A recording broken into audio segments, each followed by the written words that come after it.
பாரதி உலா 2025 பாரத நாடு பாருக்கெல்லாம் திலகம். வழங்குவோர் டெக்னோ ப்ராடக்ட்ஸ், தபம்ஸ் group of companies, auditor NRK, Savitri foundation, Manivasagar Pathippagam, Chennai Sai Sankara group of matrimonials, Bharathi Priya trust மற்றும் விசு கல்வி அறக்கட்டளை.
நிற்பதுவே நடப்பதுவே பறப்பதுவே, நிற்பதுவே நடப்பதுவே பறப்பதுவே, நிற்பதுவே நடப்பதுவே பறப்பதுவே. நீங்கள் எல்லாம் சொற்பனந்தான், பல தோற்ற மயக்கங்களும் சொற்பனந்தானோ, பல தோற்ற மயக்கங்களும். கற்பதுவே கேட்பதுவே கருதுவதே, நீங்கள் எல்லாம் அற்ப மாயைகளும். உம்முள் ஆழ்ந்த பொருள் இல்லையோ, அற்ப மாயைகளும் உம்முள் ஆழ்ந்த பொருள் இல்லையோ.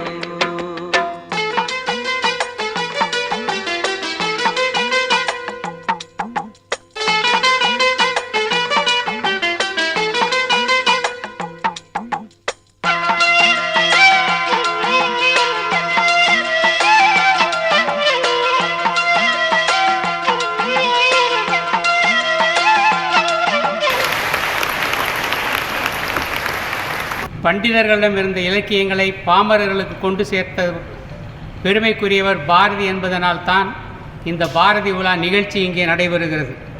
அப்பாக்களின் தொல்லை இல்லை என்றால் பல மாணவிகள் கல்லூரிக்கு சென்றிருக்க மாட்டார்கள். அம்மாக்களின் அன்பு இல்லை என்றால் அவர்கள் திரும்ப வீட்டிற்கு வந்திருக்க மாட்டார்கள். அதுதான் அப்பாவுக்கும் அம்மாவுக்கும் உள்ள வித்தியாசம். மாணவிகளே, நீங்களெல்லாம் பெண்களா? இல்லை, நீங்கள் பெண்கள் இல்லை, அதற்கும் மேலே கண்கள். மீண்டும் ஒருமுறை அனைவரையும் வரவேற்று மகிழ்கிறேன். நன்றி, வணக்கம். இன்று பாரதியை பற்றி பேசுவது என்பது ஒரு கவிஞரை பற்றி பேசுவது மட்டுமல்ல, ஒரு சகாப்தத்தை பற்றி பேசுவது. பாரதி வெறும் கவிஞன் அல்ல, அவன் ஒரு தீர்க்கதரிசி. அவனுடைய கவிதைகள் ஒவ்வொன்றும் மனமாற்றத்திற்கான விதைகள். அந்த மகாகவியின் விழாவிற்கு தலைமுறையை ஆற்றுவதை நான் மிக பெருமையாக கருதுகிறேன். பாரதி நினைத்திருந்தால் வளமாக தனது வாழ்க்கையை அமைத்திருக்கலாம். அவன் தந்தையின் கனவுப்படி தமிழை தவிர்த்துவிட்டு தமிழின் பால் ஆர்வம் செலுத்தாமல் கணிதம் பொறியியல் படித்து மாபெரும் மனிதராக வந்து சம்பாதித்திருக்கலாம். ஆனால் படித்த தமிழ்பால் கொண்ட ஆற்றலை கண்டு எட்டயபுரம் சமஸ்தானத்தில் அரசின் பெருமையை பாடி அவரை மகிழ்வித்து அதனால் செல்வ செழிப்பு பெற்று வாழ்ந்திருக்கலாம். ஆனால் பாரதி விரும்பியே வறுமையை ஏற்றுக்கொண்டார். இன்றைய இளைய தலைமுறை, அதாவது நீங்கள், நல்லதோர் சமுதாயம் படைக்கும் பாரதியை இன்னும் ஆழமாக அறிய வேண்டும்.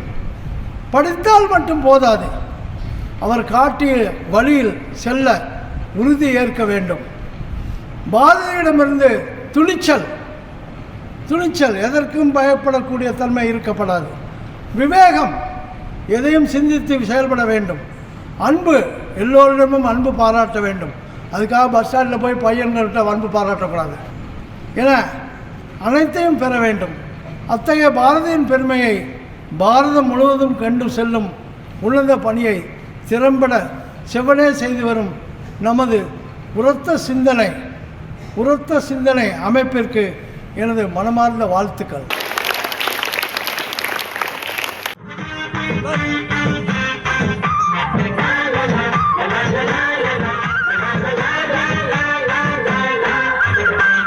சுதந்திரம் என்பதை பெற்று நாம் எல்லோரும் சாமம் என்பது உறுதியாச்சு. எங்கும் சுதந்திரம் என்பதை பெற்று நாம் எல்லோரும் சாமம் என்பது உறுதியாச்சு.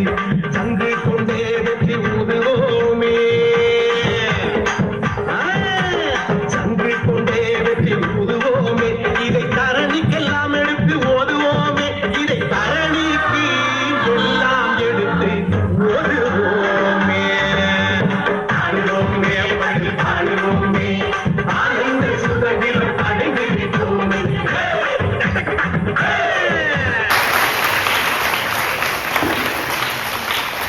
செந்தமிழ் நாடென்னும் பாதினிலே இன்ப தேன் வந்து பாயுது காதினிலே. எங்கள் தந்தையர் நாடென்ற பேச்சினிலே, எங்கள் தந்தையர் நாடென்ற பேச்சினிலே ஒரு சக்தி பிறக்குது மூச்சினிலே. எங்கள் செந்தமிழ் நாடென்னும் பாதினிலே. செந்தமிழ் நாடிது எங்கள் செந்தமிழ் நாடிது, செந்தமிழ் நாடிது எங்கள் செந்தமிழ் நாடிது, செந்தமிழ் நாடிது எங்கள் செந்தமிழ் நாடிது, செந்தமிழ் நாடிது எங்கள் செந்தமிழ் நாடிது. செந்தமிழ் நாடென்னும் பாதினிலே இன்ப தேன் வந்து பாயுது காதினிலே. கொடுமை என்பது எப்பொழுதும் ஓர் உருவத்தில் வருவதில்லை. அது பல முகங்களை கொண்டது. ஜாதி, மத பாகுபாடு, இனம், மனிதன் பிரித்து ஒரு சாரை ஒடுக்கும் ஏற்றத்தாழ்வு, பால் வேறுபாடு, பெண்களுக்கு இழக்கப்படும் அநீதி, கல்வி மற்றும் சொத்துரிமை மறுப்பு, இவையாவும் சமூக கொடுமையாக முன்வைக்கப்படுகின்றன. நான் மட்டும் நன்றாக இருந்தால் போதும் என்ற சுயநலம் கொடுமைக்கான முதல் படி. ஆம், நான் மட்டும் நன்றாக இருந்தால் போதும் என்ற சுயநலம் கொடுமைக்கான முதல் படி. எதிர்ப்பதற்கான ஆயுதம் பாரதியின் வழியின் அச்சமின்மை. கொடுமைக்கு முக்கிய சக்தி அது விதைக்கும் பயம்தான். அச்சமில்லை அச்சமில்லை அச்சம் என்பதில்லையே என்று நாம் முழங்கி மனதளவில் முதலில் விடுதலை அடைய வேண்டும். கொடுமையின் வேர்களை கண்டறியும் அறிவு நமக்கு வேண்டும். ஆம், கொடுமையின் வேர்களை கண்டறியும் அறிவு நமக்கு வேண்டும். சட்ட உரிமைகளை பற்றி தெரிந்து கொள்வது நம்மை யாரும் ஏமாற்றாமல் காக்கும் ஆயுதமாகும். ஒடுக்குபவர் எப்பொழுதும் தனி மனிதனை தான் தாக்குவார். நாம் அனைவரும் ஒன்றிணைந்து குரல் கொடுத்தோமானால் கொடுமையின் பலம் குறையும். சாவித்ரிபாய் புலே அவர்கள் பெண்கள் கல்வி பெற வேண்டும் என்று குரல் கொடுத்த முன்னோடி. அவமானங்களையும் கற்களையும் தாண்டி கல்வியின் விளக்கை ஏந்தினார். டாக்டர் முத்துலட்சுமி ரெட்டி அவர்கள் பெண்கள் உரிமைக்காக சட்டமன்றத்தில் குரல் கொடுத்த முன்னோடி. சமூக தீமைகளை எதிர்த்து சட்டத்தால் மாற்றம் கொண்டு வந்தார். பெண்கள் சம உரிமை பெற வேண்டும் என்றும் பெண்ணடிமை தீர வேண்டும் என்றும் என்பது பாரதியாரின் சித்தாந்தம். விழிப்பு நீ உண்டாக்கிக்கொள், அதன் பின் தன்னம்பிக்கை விதைத்துக் கொள்வாய். உன் விழிப்புணர்வு தான் உன் அடையாளம், உன் தன்னம்பிக்கை தான் உன் ஆயுதம். ஆம், உன் விழிப்புணர்வு தான் உன் அடையாளம், உன் தன்னம்பிக்கை தான் உன் ஆயுதம். முயற்சியே அனைத்திற்கும் வழிகாட்டும் திரவியம். நினைவில் கொள் இளைஞர்களே, இன்று விழித்து நாளை எழுவது சோம்பல்தனம், இன்று விழித்து இன்றே எழுவது வெற்றியின் அடித்தளம். பாரதியின் வழியில் செயல்படுவோம் என கூறி எனது உரையினை நிறைவு செய்கின்றேன். நன்றி, வணக்கம். இன்று நாம் பேசும் சமத்துவத்தின் விதைகள் நேற்றே பாரதியின் கவிதைகளில் விதைக்கப்பட்டவை. ஜாதி, மதம், மொழி வேறுபாடுகளை கடந்து யாம் அறிந்த மொழிகளிலே தமிழ் மொழி போல் இனிதாவது எங்கும் காணோம் என்று தமிழின் பெருமையை உலகறிய செய்தவர் பாரதி. எல்லோரும் ஒரு குலம், எல்லோரும் ஓரினம், எல்லோரும் இந்நாட்டு மன்னர்கள் என்ற வாசகத்திற்கிணங்க உலக மனிதர்களை ஒரே குடும்பமாக கண்டார். அடிமைத்தனத்தை கண்டால் எரியும் தீயாக, அநியாயத்தை கண்டால் இடிக்கும் இடியாக, அறியாமையை கண்டால் ஒளித்தரும் விளக்காக பாரதி வாழ்ந்தார். அதற்கேற்ப நம்மையும் வாழ வழிவகை செய்தார். ஒற்றுமையே பலம், தனித்து நின்றால் பலவீனம். ஆம், ஒற்றுமையே பலம், தனித்து நின்றால் பலவீனம். ஒரு நாட்டின் வளர்ச்சிக்கு ஒற்றுமையே அவசியம் என்றும் சமூக அமைதி மற்றும் முன்னேற்றத்திற்கு ஒற்றுமையே முக்கியம் என்றும் வலியுறுத்தினார். பாரதியின் பார்வையில் ஒற்றுமை என்பது இந்தியாவின் விடுதலைக்கும் வலிமைக்கும் முன்னேற்றத்திற்கும் அடித்தளமாக அமைந்த ஒன்று. ஜாதி, மத, இன வேறுபாடுகளை கடந்து காக்கை குருவிகள் கூட எங்கள் ஜாதியடா என்ற உணர்வுடன் அனைவரையும் ஒன்றிணைத்தார். யாதும் ஊரே யாவரும் கேளீர் என்ற மந்திரத்தின்படி செயல்படுவதே உண்மையான பாரத சமுதாயம். இந்த உலகத்தில் எந்த மனிதர்களும் ஒரே மாதிரியானவர்கள் இல்லை. ஆனால் அனைவரிடமும் ஒரே மனித உணர்வு இருக்கிறது. சிரிப்பில் மகிழ்ச்சி, அழுகையில் வலி, அநீதியை கண்டால் கோபம். இந்த உணர்வுகள் அனைத்தும் எல்லோருக்கும் ஒன்றே.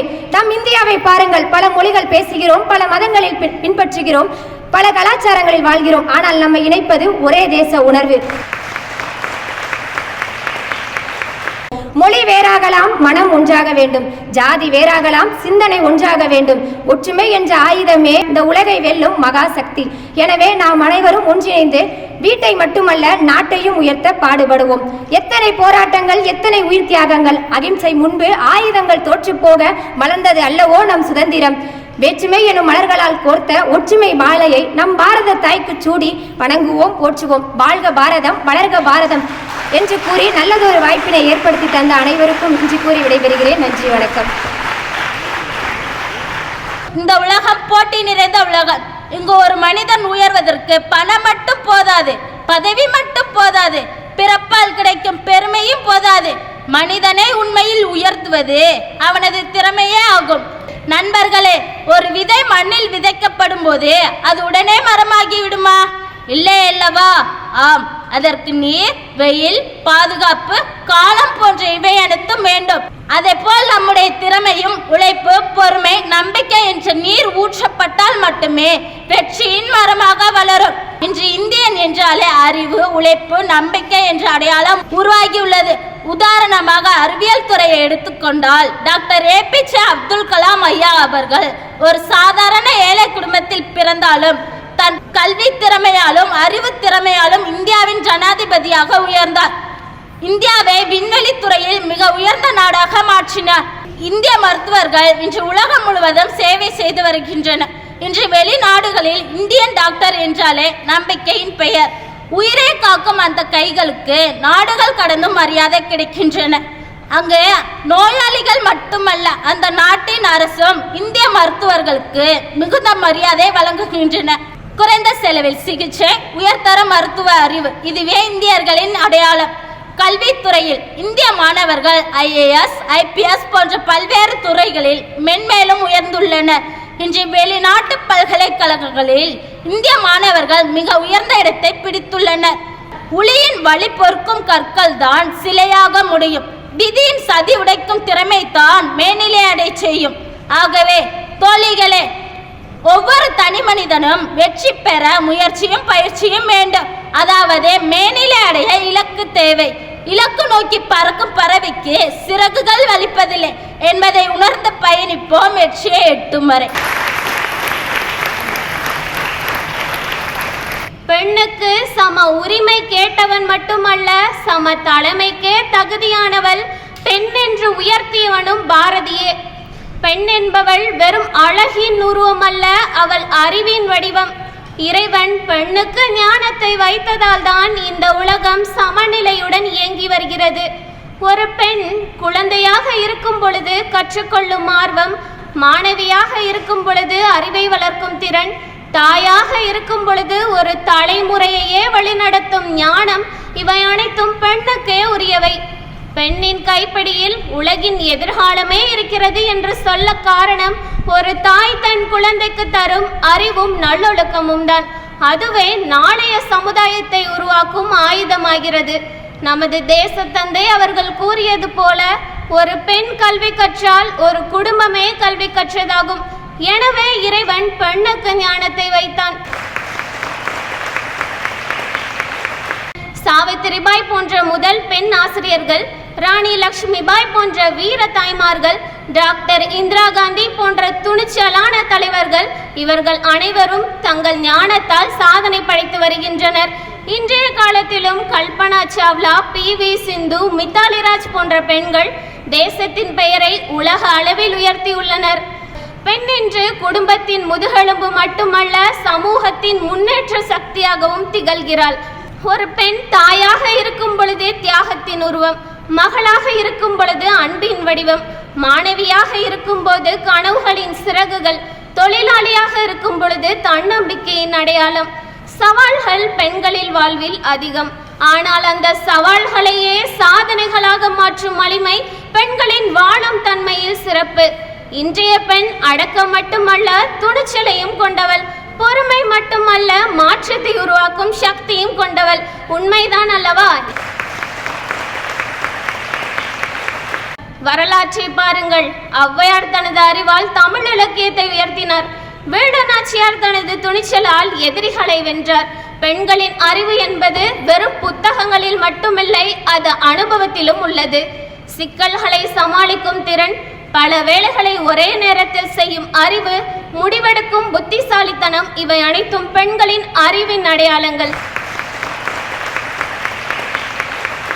ஆணுக்கு இங்கே பெண் இளைப்பிள்ளை கான் என உலகக்கோப்பையை வென்ற இந்திய மகளிர் அணியை நேரில் வாழ்த்த வந்தாரோ எம் பாரதி வெற்றி கொடியோடுன்னு ஒரு கவிதை, ஒளிப்பட கவிதைக்காக நான் எழுதியிருந்தேன். அந்த கவிதை அதற்கு இப்போ பொருத்தமாக இருக்கும்னு நினைக்கிறேன். இங்கே எல்லாரும் சிறப்பாக பேசுனீங்க. அனைவருக்கும் வாழ்த்து.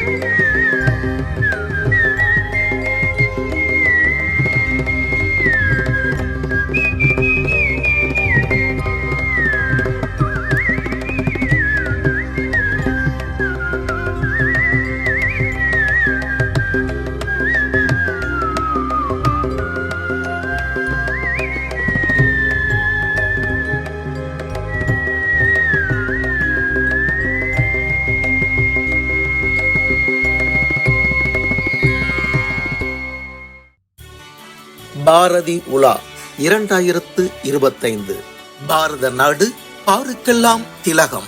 வழங்கியோர் டெக்னோ ப்ராடக்ட்ஸ், தபம்ஸ் group of companies, auditor NRK, Savitri foundation, Manivasagar Pathippagam, Chennai Sai Sankara group of matrimonials, Bharathi Priya trust மற்றும் விசு கல்வி அறக்கட்டளை.